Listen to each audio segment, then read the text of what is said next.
Hi നമസ്കാരം, ഞാൻ Rakesh M G ടിപ്സിലേക്ക് എല്ലാവർക്കും സ്വാഗതം. എല്ലാവരും സുഖമായിട്ടിരിക്കുന്നു ഞാൻ വിശ്വസിക്കുന്നു. നമ്മുടെ വാഹനത്തിൽ ശരിക്കും പറഞ്ഞാൽ എന്തിനാണ് ഒരു RPM മീറ്റർ വരുന്നത്? അതായത് റൊട്ടേഷൻസ് അല്ലെങ്കിൽ റെവല്യൂഷൻ പെർ മിനിറ്റ് എന്ന് പറയുന്ന ഈ ഒരു RPM മീറ്റർ കൊടുത്തിരിക്കുന്നത്. ദേ, നമുക്ക് കാണാൻ സാധിക്കുന്നത് ഇവിടെ ഒരു RPM മീറ്റർ കൊടുത്തിരിക്കുന്നത്. എന്തുകൊണ്ടാണ് ഇങ്ങനെ ഒരു RPM മീറ്റർ അവിടെ വരുന്നത്? സാധാരണ ചില വാഹനങ്ങളിൽ നിങ്ങൾ സ്പീഡോമീറ്റർ മാത്രം കാണാറുള്ളൂ, അല്ലെങ്കിൽ നമ്മുടെ വാഹനം ഓടുന്ന സ്പീഡോമീറ്റർ മാത്രം കാണത്തുള്ളൂ. പക്ഷേ ചില വാഹനങ്ങൾക്ക് ഈ ടാക്കോമീറ്റർ അല്ലെങ്കിൽ ഒരു RPM മീറ്ററും കൂടി വരുന്നുണ്ട്. എന്താണ് ശരിക്കും ഈ RPM മീറ്ററിന്റെ ഗുണങ്ങൾ, അല്ലെങ്കിൽ എന്തുകൊണ്ടാണ് RPM മീറ്റർ യൂസ് ചെയ്യുന്നത് ചോദിച്ചു കഴിഞ്ഞാൽ, ഏറ്റവും നല്ലത് ഒരു RPM മീറ്റർ ഉണ്ടെങ്കിൽ നിങ്ങൾക്ക് വാഹനത്തിന്റെ ഗിയർ ഷിഫ്റ്റ് ചെയ്യാൻ നേരത്ത് വളരെ ഉപകാരമായിരിക്കും. കാരണം ഈ സ്പീഡ് മാത്രം നോക്കാതെ നമുക്കിപ്പോ ശരിക്കും പറഞ്ഞ ഒരു സ്പീഡോമീറ്റർ ഉണ്ടെങ്കിൽ നമുക്ക് സ്പീഡ് അറിയാൻ സാധിക്കും. ഈ സ്പീഡ് അറിയുന്നത് നല്ലൊരു റോഡിലൊക്കെ ആയിരിക്കും. എന്നാൽ നിങ്ങൾ അത്യാവശ്യം ഒരു ഓഫ് റോഡിംഗ് ഒക്കെ പോകുന്ന ഒരു വ്യക്തിയാണെന്നുണ്ടെങ്കിൽ, അങ്ങനെ ഈ സാധാരണ വാഹനത്തിൽ പോകത്തില്ല, എന്നാലും ഓക്കെ, ജസ്റ്റ് ഒന്ന് പറയുന്നത് മാത്രമല്ല. ഇപ്പൊ ഞാൻ ഇരിക്കുന്ന ഒരു ബ്രസ്സയാണ്, അത്യാവശ്യം നമുക്ക് ഓഫ് റോഡിംഗ് ചെയ്യാൻ പറ്റുന്ന ഒരു വാഹനം തന്നെയാണ്. ഓഫ് റോഡിംഗ് ഒക്കെ പോവുകയാണെന്നുണ്ടെങ്കിൽ തന്നെ നമ്മളൊരു ഗിയർ ഷിഫ്റ്റ് ചെയ്യുമ്പോൾ നമുക്ക് എഞ്ചിന്റെ ആ ഒരു റവിങ് എത്രത്തോളം വരുന്നു, അല്ലെങ്കിൽ എഞ്ചിൻ RPM എത്രത്തോളം കയറുന്നുണ്ടെന്ന് ഏകദേശം നമുക്ക് ഈ മീറ്ററിൽ അറിയാൻ സാധിക്കും. അങ്ങനെ അറിഞ്ഞുള്ള ഒരു ഗുണം എന്താണെന്ന് ചോദിച്ചു കഴിഞ്ഞാൽ, നമുക്ക് വാഹനത്തിന്റെ ഗിയർ ഷിഫ്റ്റ് ചെയ്യുന്നത് ആസ് ഇറ്റ് ഈസ് ആ RPM നോക്കി ചെയ്യാൻ സാധിക്കും. അതായത് ഇപ്പൊ ഏകദേശം നമ്മൾ നല്ലൊരു കുത്തനൊരു കയറ്റം കയറുകയെന്ന് വെച്ചോളൂ, സ്പീഡ് ഏകദേശം ഒരു 30 കിലോമീറ്റർ സ്പീഡിലാണ് നിൽക്കുന്നത്, ഏകദേശം 2000 RPM കയറുന്നതെങ്കിൽ നമ്മൾ തേർഡ് ഗിയർ ഷിഫ്റ്റ് ചെയ്താൽ നമുക്ക് ഉറപ്പിക്കാം ഒരു കാരണവശാലും നമുക്ക് ഗിയർ അവിടെ ഷിഫ്റ്റ് ചെയ്താൽ വാഹനം കയറി പോകത്തില്ല.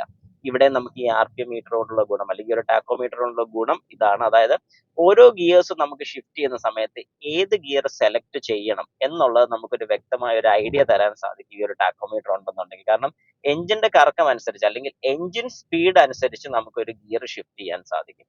അപ്പം കുറച്ച് പേർക്കെങ്കിലും അതിനകത്തൊരു ഡൗട്ട് ഇപ്പൊ മനസ്സിൽ വന്നിട്ടുണ്ടായിരിക്കും. അതായത് എഞ്ചിൻ സ്പീഡ് അനുസരിച്ച് എന്തിനാ ഗിയർ മാറുന്നത്?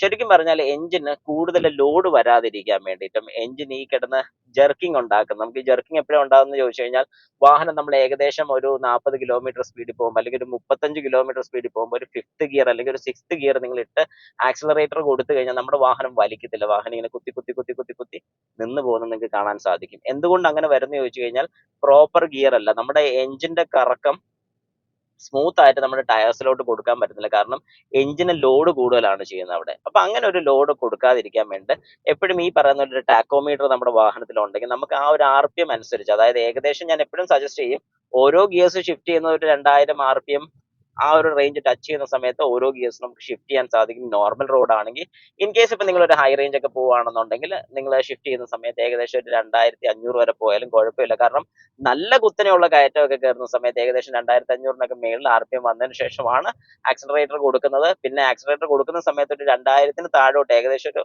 1500 താഴോട്ട് RPM പോയിട്ടുണ്ടെങ്കിൽ ഗിയർ ഡൗൺ ചെയ്തോണം. ഡൗൺ ചെയ്യാതെ ഓടിക്കരുത്. കാരണം അതും ഞാൻ ഈ പറഞ്ഞ പോലെ നമ്മുടെ എഞ്ചിന് ലോഡ് കൂടുതൽ വരാൻ ചാൻസസ് കൂടുതലാണ്.